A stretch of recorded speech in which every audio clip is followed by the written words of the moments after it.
In this video, I want to explain why I'm still holding ZBCN even though nothing I say is financial advice.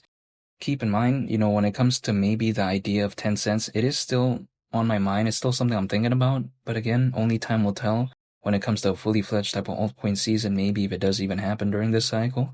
But even besides that, let me explain why I'm still holding ZBCN. And I'm going to get into maybe the 10 cents part later on in the video. Well, it's because when I take a look at something like ZBCN, I am a fan of its fundamentals, and I knew that coming into this, using the strategy that I did, again, just dollar cost averaging, holding, and just waiting, I knew that there was going to be a lot of waiting involved.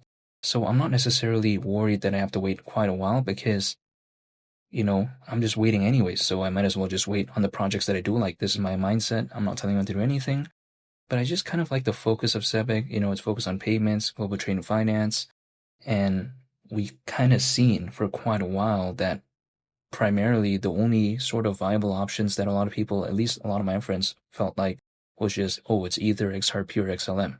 But then now it's kind of beginning to have other projects out there that are kind of emerging, because when we take a look at something like XCN, for instance, right, something like ZBCN, their market cap is in the hundreds of millions, right? So there's other alternatives now beyond just only, let's say, if it's not XRP, then it's XLM. So I kind of like that narrative when it comes to ZBCN. ZBCN is more than that, though, because it is not only just focused on payments and global trade and finance, it's also focused on education. It's focused on something like the ZBCN cards. It's focused on AI-based PayFi. It's focused on payrolls. And furthermore, it's also focused on RWAs. But then it's kind of viewed as a miniature version of Ripple and Stellar, which I do get because it does have some similarities, like for instance, again, being focused on payments and global trade and finance. But I just like the vibe overall. And sometimes people like to say, why do you want to keep holding? Well, again, no one is telling me to keep holding. I am doing this based on my own decision. But then, to me, I just want to stay patient because, first of all, when I first believed in ZBCN, I even thought that maybe it wouldn't have that rally that soon. Maybe I thought I was going to have to wait till near the end of this year or something like that. But then ZBCN had a pretty good rally. Granted, there's a pullback right now, but that even in and of itself already kind of exceeded my timeline, right, that I had in my mind. Now, there was no way I was going to be able to know the perfect moment it did that, but then it kind of happened sooner than maybe I expected, which is why, if let's say there is hypothetically that next leg up, maybe, I think it's going to be a moment in which I least expected to do so as well, probably. So this is why I'm just staying patient. Now, granted, I get it, it may seem a little bit boring because sometimes I see some people out there, they pull up a price chart and then they just keep making these, moves based on what happens every 5 or 10 minutes. But that's just not my style. For me, it's all about just waiting. This is the way to take a look at it. It's just dollar cost averaging, holding, and just waiting. I mean, that's about it. Now, I'm not telling anyone to do anything, by the way, when it comes to ZBCN. However, sometimes people like to say, okay, but what is the narrative when it comes to ZBCN really, beyond just being kind of this miniature version of the market leaders? Again, hypothetically, something like Ripple and Stellar.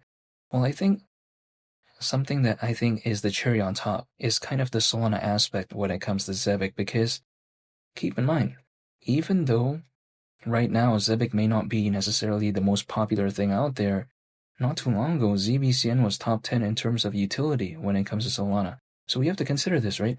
Solana, very massive layer 1 blockchain, and then ZBCN at one point, right, not too long ago, top 10 in terms of utility. That's very impressive. Imagine the projects it had to overtake in order to accomplish something like that. That's very awesome, in my opinion. Solana Ventures is even allegedly a backer when it comes to ZBCN. So again, that's another pretty cool thing, and also even Circle. Now, the amazing thing, I think, hypothetically, that I think about when it comes to Circle is that it is the creator of USDC, the stablecoin. But not only that, it is publicly listed, right? And then the kind of fascinating thing is that it's actually an early backer of ZBCN.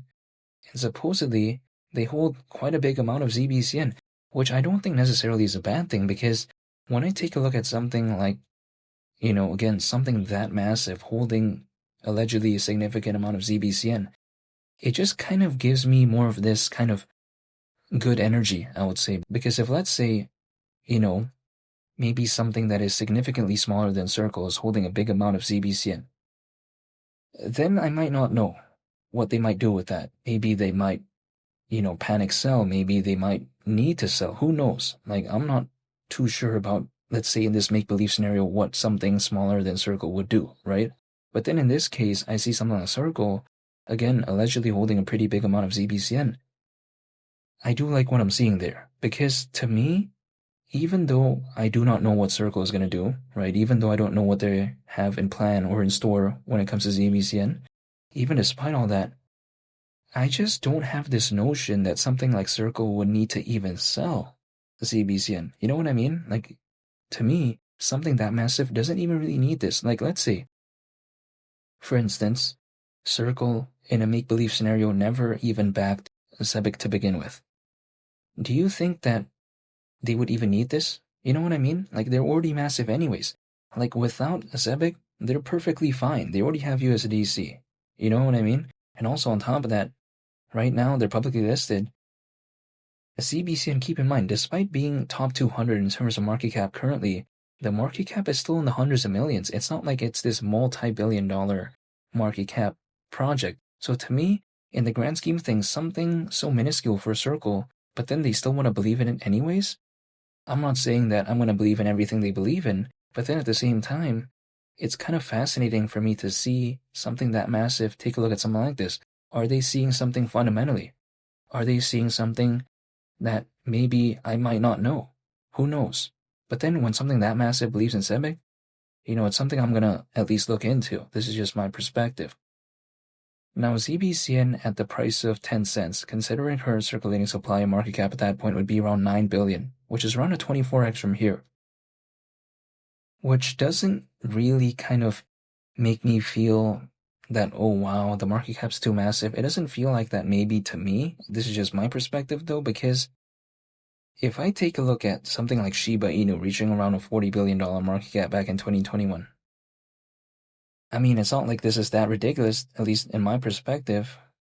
Now, when I also take a look at how supposedly currently there's over 500 million crypto owners, which I find very impressive actually, because in the peak of the 2021 bull run around 300 million, and again, that was during the peak. Now we also have kind of more so attention when it comes to Solana as a layer 1 blockchain, and also the attention surrounding the Bitcoin and Ethereum ETF. To me, if this altcoin season looked better than back then, wouldn't necessarily surprise me, which is why I'm still holding a ZBCN, but ultimately, only time will tell. And I'm going to stay patient, and that's about it. And feel free to subscribe if you enjoyed this video. Greatly appreciate it. It's Willie the Captain, and I'll catch you all on the next one. I'm out. Peace. Bye.